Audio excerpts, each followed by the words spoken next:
Every leader I've ever worked with who was stuck, I mean genuinely stuck, not just temporarily slowed, they all had one thing in common. The problem they were trying to solve was not the actual problem. They were working on behavior, things like adjusting strategy, changing systems, managing people differently.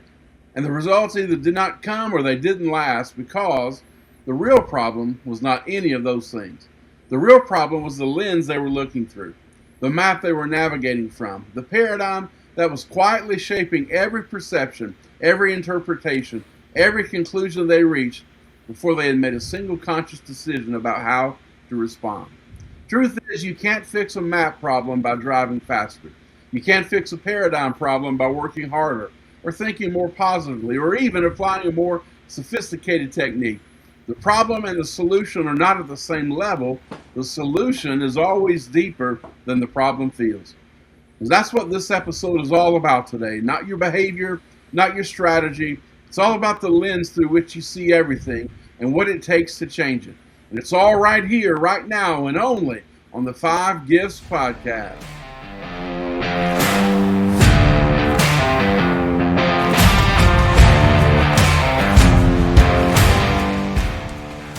You're listening to the 5 Gifts Podcast, a weekly show designed to equip leaders in the Spirit-filled church.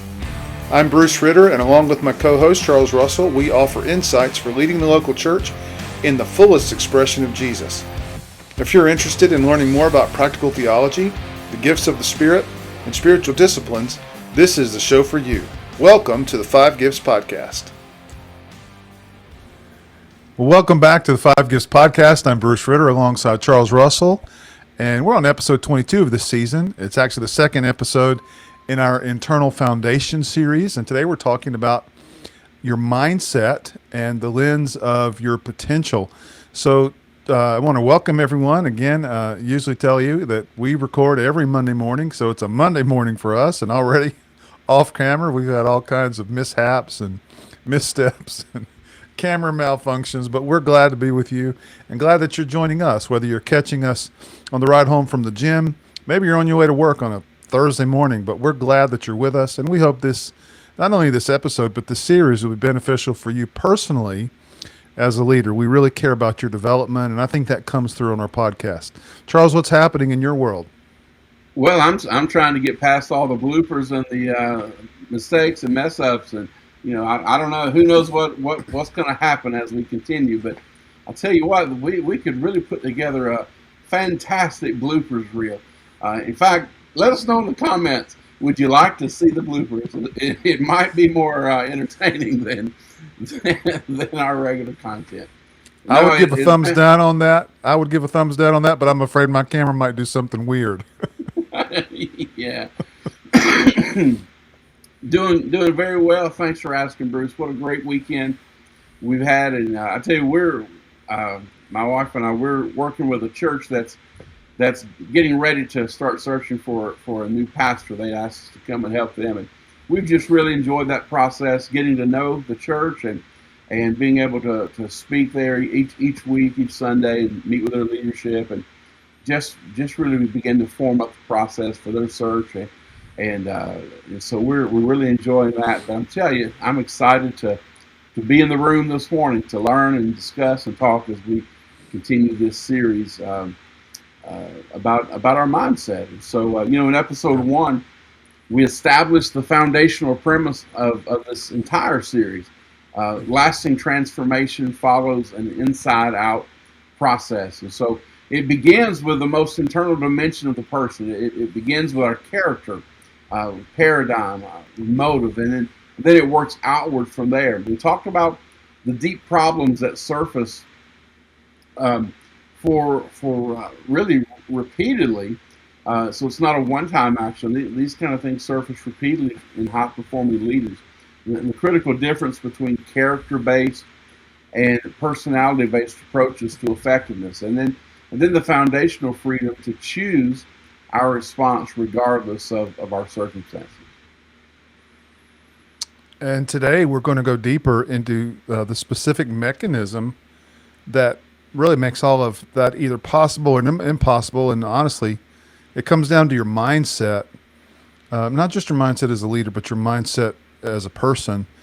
There are paradigms that we carry about ourselves, about others, about what's possible, and what a person fundamentally is and can become. And we're going to cover how those paradigms actually function and why they're so difficult to see from the inside.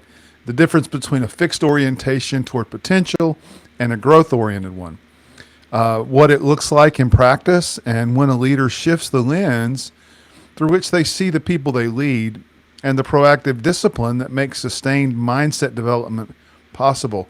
So, this is not an abstract conversation. I think it'll be fascinating. And I think by the end of the episode, we want you to have something specific and actionable, not just a framework to think about, but really something that you can affirm both in practice and in just day-to-day leadership. Well, let's start then at the foundation of the whole conversation.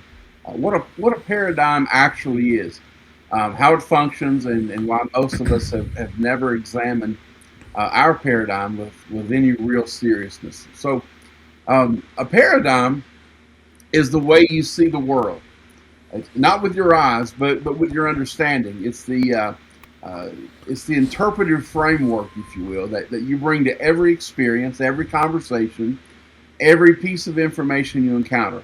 It's not the territory, but it is the map that you use to navigate the territory. And maps can be accurate or inaccurate. They can be detailed, they can be simplified, they can be current or even outdated. And the truth is, the quality of your navigation really depends entirely on the quality of your map, regardless of how skillfully you drive. And so the navigation analogy is worth kind of sitting with for a moment. Let's say that suppose you're trying to reach a specific location in Chicago. You have a map, but due to a printing error, the map labeled Chicago is actually a map of Detroit. Now you drive, you're very competent, you drive diligently with genuine effort, a great attitude.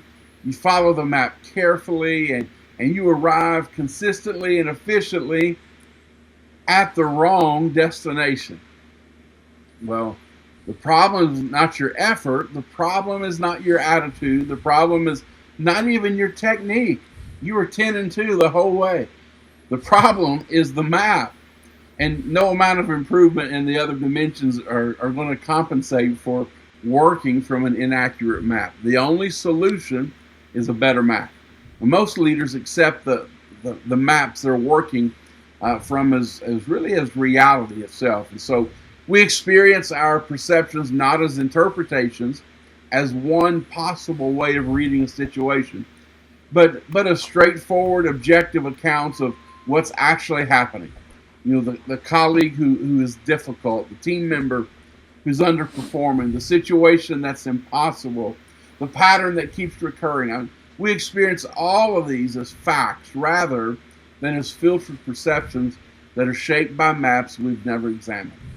And one of the most common and most distorting sources of our maps is what we might call the social mirror. That's the accumulated reflections that we've received from the people around us throughout our lives. A parent who communicated, maybe in words or in silence, that you just weren't quite enough. Maybe a teacher who told you that you told you what you were not capable of, or could have been a leader who defined you by your worst moment rather than your best potential. A culture that handed you a story about yourself before you had the language to question it. The problem with a social mirror is not that it's always wrong. The problem is that it's always partial. It's always filtered through the perceptions and limitations of the person who's reflecting it back. And it's always a description of what someone observed rather than what you actually are. So accepting a distorted reflection as your map is not just inaccurate, it's an abdication of self-awareness. And the leaders who've done the most interior work are almost universally the ones who have learned to examine the social mirror critically rather than accepting its verdicts without question. Charles, that's a powerful concept, and I think maybe before we proceed any further, I think it's important to remind our listeners that, we talk about the makeup of your internal map. So there certainly are a lot of factors that help you shape that. And let's not forget spiritual realities. Your identity as a leader really begins with your identity in Christ. And I think that's really important that you assimilate that. And then you begin to look at the lens of the world, your social constructs, your social formative dynamics, that you're always keeping the reality of that you are a child of God. You belong to Christ, and not only who you are, but who you're becoming. I mean, one of the great things about serving Jesus is we never have to stay where we are. We're always becoming more and more like Him as we follow the leading of the Holy Spirit and allow Him to shape us. And so I think that's really important, and it's hopeful. So I'd like to encourage all of our listeners. Charles laid down some incredible dynamic things that we need to consider when it comes to that internal map that we create. And by all means, never discount your own personal walk with Christ. Understanding what paradigms are and how they function, but that's just really the first step. There really is more specific distinction that matters enormously for the practical work of leadership. That's a distinction that shapes just not how you see yourself, but really how you see every person you're responsible for leading. So let's talk about the fixed mindset versus a growth mindset, because that really is what shapes the lens of potential that you're looking through day to day. I think the most consequential paradigm a leader carries is not their view of the market, the organization, the strategy, or even the harvest in front of you. Really, it is the view of the potential of people that you're working with, the ones that God has given you. Specifically, whether they fundamentally believe that the people around them are fixed in their current capacity, or whether they carry a genuine conviction that people can grow and develop and become significantly more than they currently are. And again, remember, as a leader, especially as a spiritual leader, not only are you in process, but you're working with people that are in process. And we believe that as a spiritual leader, that you have a hand, you have influence. Probably, I think, Charles, you probably agree that innate in our leadership influence in the body of Christ as spiritual leaders is that we are helping people become more and more like Christ. We equip people to be more like Jesus. But when we talk about that mindset in people, the fixed mindset versus a growth mindset, there is just a powerful book. I've just been into it myself. It's developed by Carol Dweck, and she was coming from the education world, and she gives us language for two orientations. One is a fixed mindset that believes that qualities like your intelligence, your talent, your character, your capability, they're essentially stable. They're fixed, if you will. You have what you have. You are what you are. Performance is really a demonstration of underlying capacity rather than a point in a developmental arc. Now, a growth mindset believes something different. A growth mindset believes that qualities are developed through effort, experience, and engagement. That current performance is not a verdict on permanent potential. It's just a starting point to see what's possible. Now, you think the reason for this, why does this matter?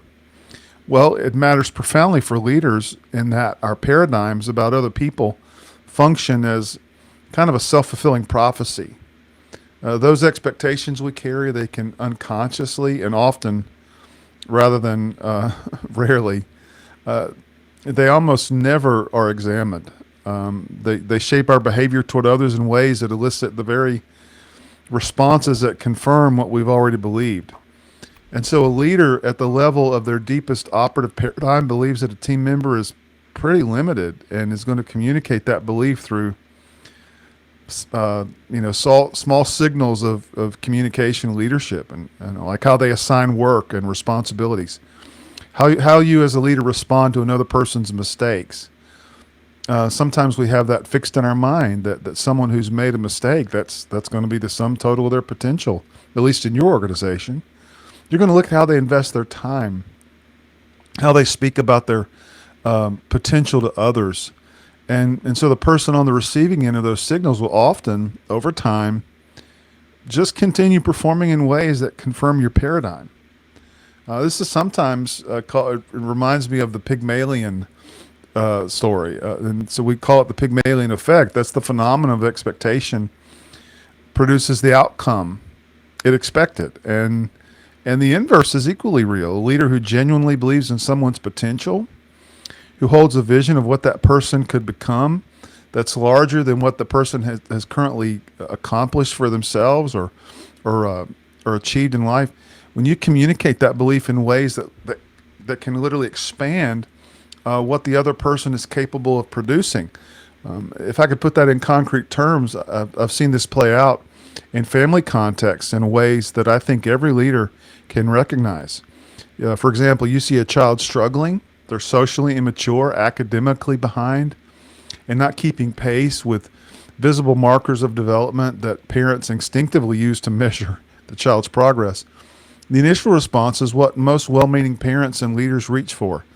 Things like encouragement, protection, coaching. We tell them things, you've heard these phrases before: keep your eye on the ball, you can do this, let me help you. All of it sincere, but nothing really produces real change. So the reason that all those responses were flowing, or rather the reason that all those responses were flowing from an operative paradigm that the child could feel even when the words said something different. Remember, the underlying belief, maybe never spoken, but it's present, was this person needs to be fixed. And no amount of positive language layered on top of a fixed mindset paradigm can actually produce the results of genuine belief in someone's potential. So the change comes when the paradigm changes, when the question shifts from how do I help him perform better to who this person is actually becoming and how do I see and affirm that. When protection gives way to trust, the implicit communication that you're fundamentally capable of navigating your own experience. When comparison is a social standard, gave way to genuine affection to the unique development arc of that particular person. And the person responds, not because the external approach changes, but because the internal conviction driving the approach changed first. Man, that's really profound, Bruce.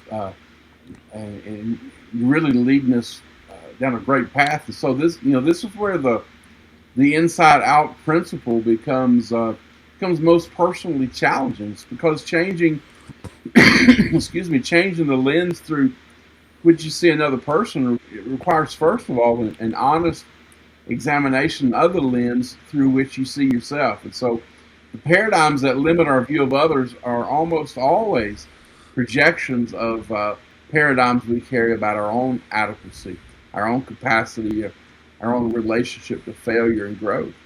So most of us built our operative paradigms, the maps that we're actually navigating from sources that we didn't choose and probably cannot even fully remember choosing.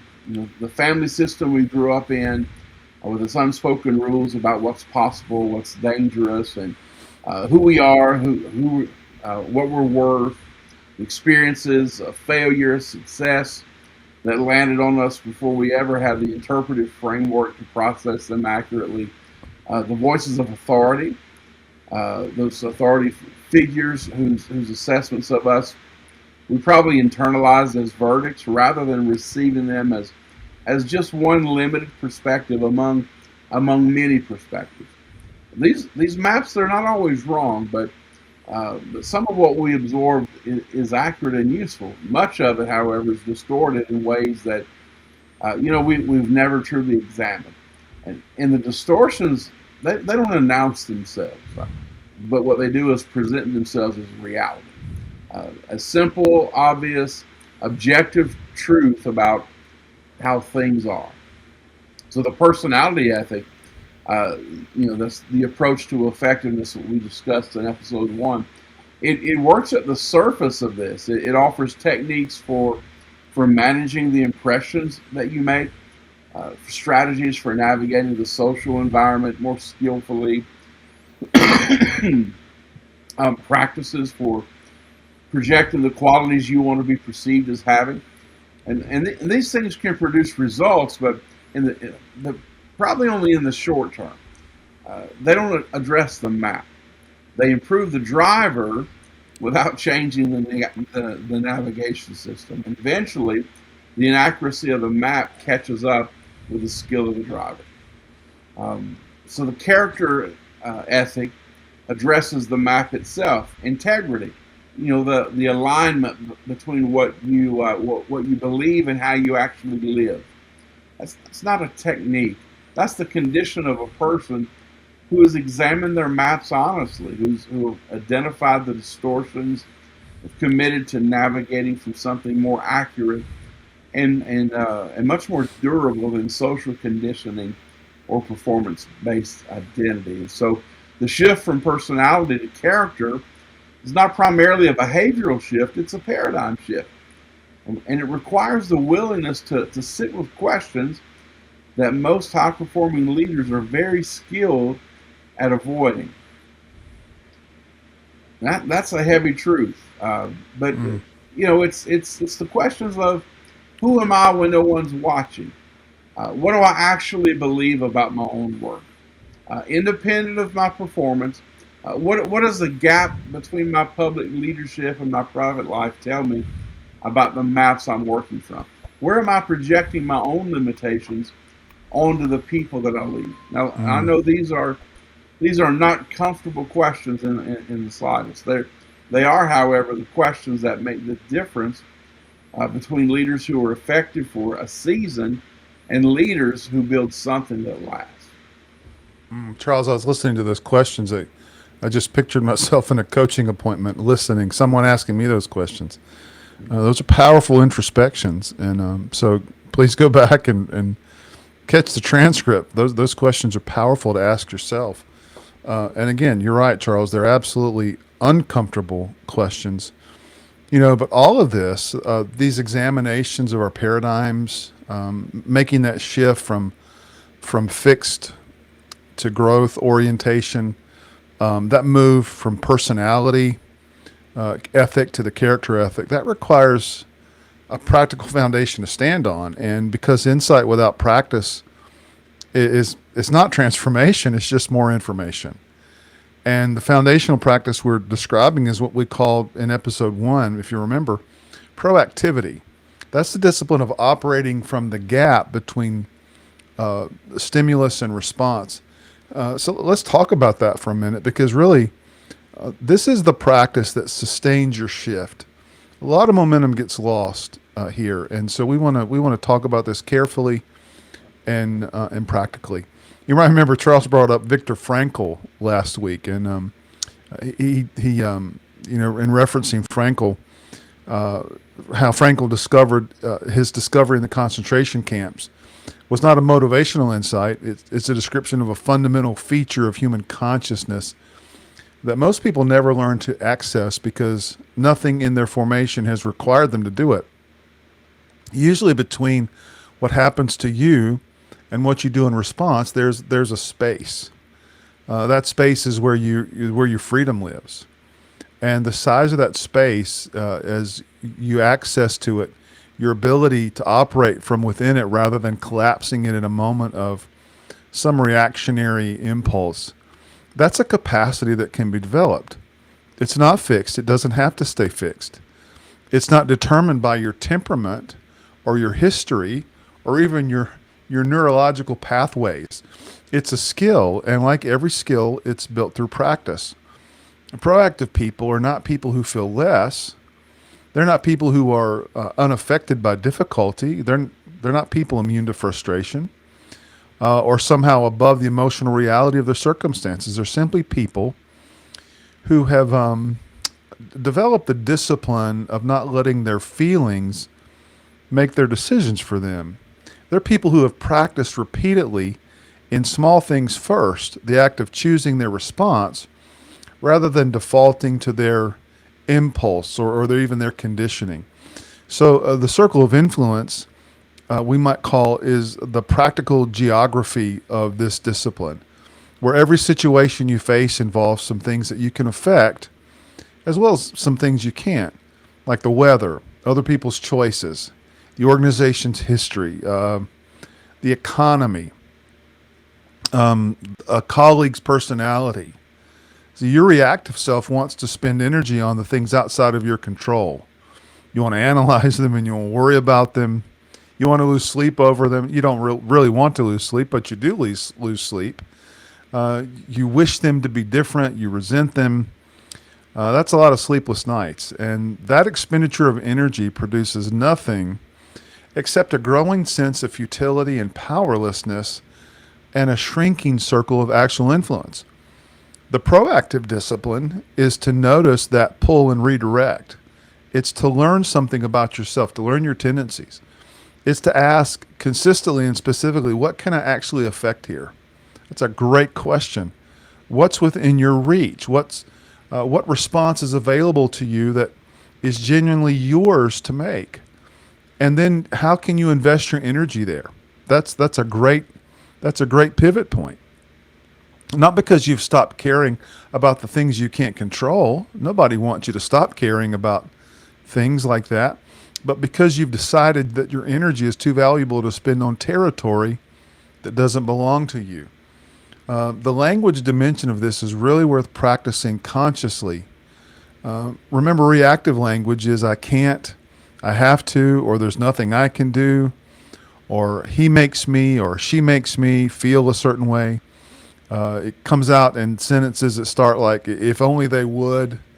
That's not just descriptive, that's formative. And every time you use it, Charles, I think people are reinforcing that paradigm that their responses are determined by things outside their control.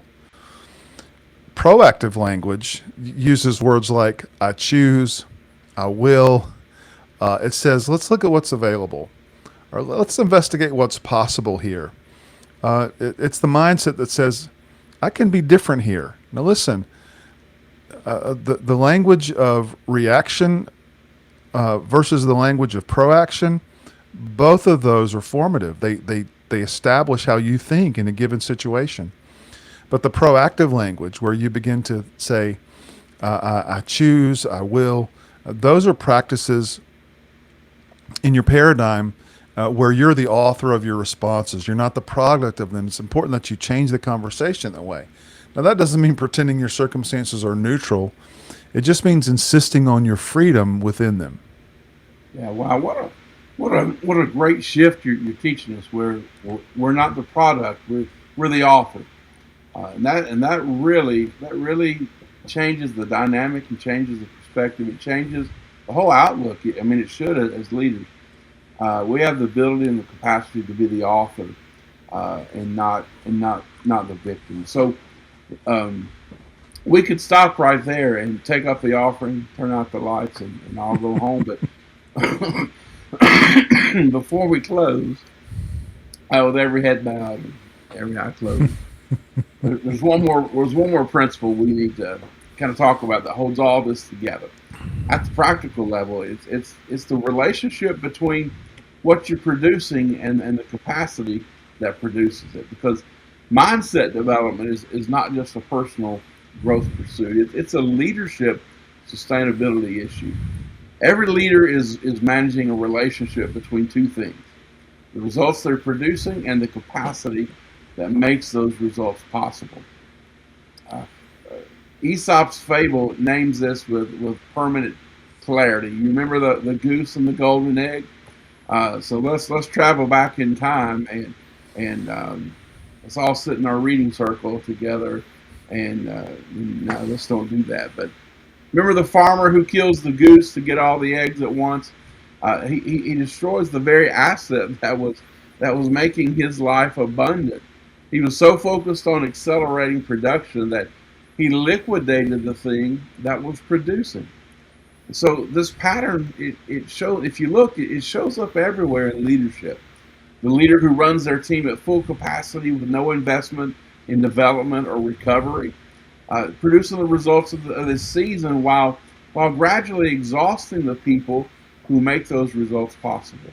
The leader who invests exclusively in organizational output with no investment in their own interior development. Maybe performing at a high level today while the interior foundation slowly erodes. The leader who borrows from relational trust to force outcomes, get in the compliance they need this week while spending down the currency that makes genuine commitment possible over time. We called this borrowing strength in the last episode, and it's worth naming again here in the context of mindset, because the growth-oriented paradigm is precisely the paradigm that resists this pattern. A leader who genuinely believes in the potential of the people they lead invests in that potential rather than extracting from it. They think about their team members' development in terms of what they could become, not just what they can produce today. They manage the goose with at least as much care as they manage the eggs. Man, what a profound way to say it. They manage themselves the same way. The interior work of this series, the examination of paradigms, the development of proactivity, even the cultivation of character. It's not a personal indulgence. It is the maintenance of the goose, and it's what makes sustainable leadership possible over a decade rather than a sprint. Charles, you never cease to amaze me on your illustrations here. I'm thinking about lots of gooses that we have to manage. And if I'm honest, I've been the goose before. I'm sure you've been the goose before. Someone had to manage us, and so if you're thinking about your current situation, remember you've been on the other end of it before, and you wanted someone to believe in you. You wanted someone to manage you productively rather than just try to get everything they could out of you.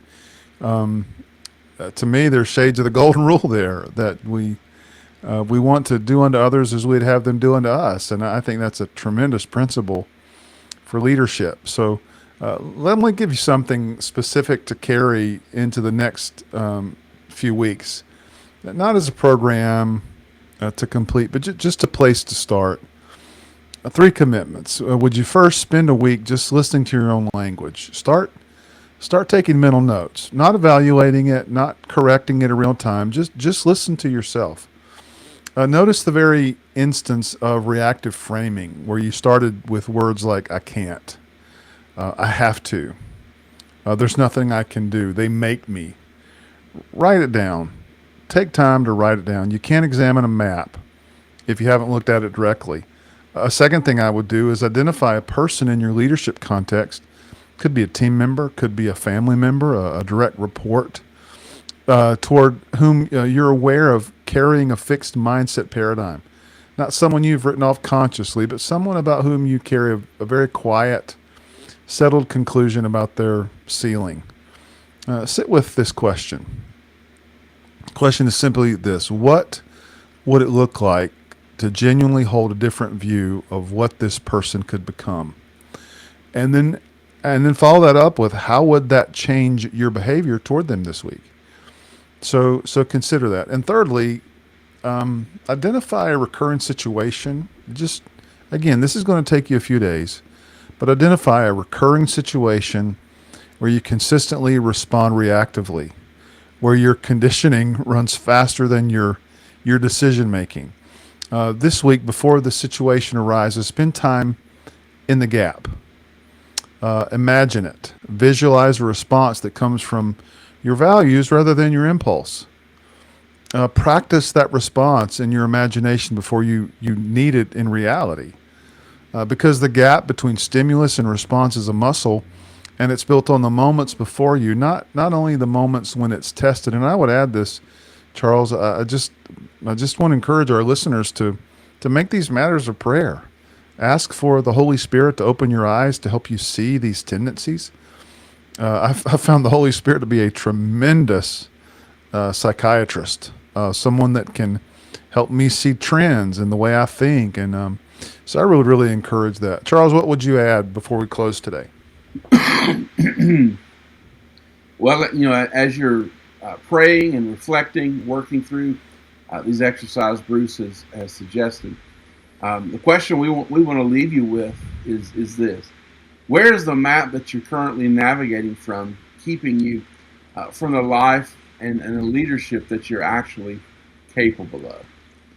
It's a very important question to ask, not as a condemnation, but as an invitation to look at the map honestly, maybe for the first time, and to ask whether it's accurate enough to take you where you genuinely want to go.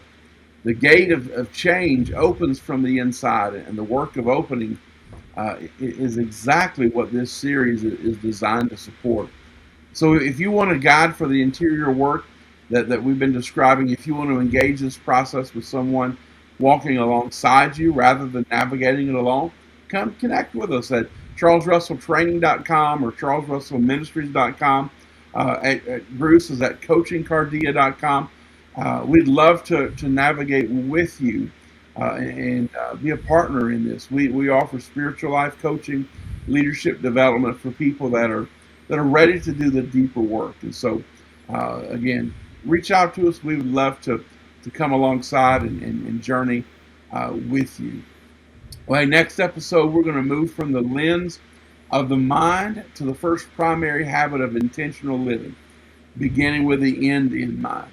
What does that mean to orient your daily decisions toward a clear, values-driven picture of what you ultimately want your life to have been? And how do you build that picture with enough specificity to actually navigate by it? We're going to answer, or we're going to talk about all those questions next week on the next episode. So we'll see you next time on the 5 Gifts Podcast.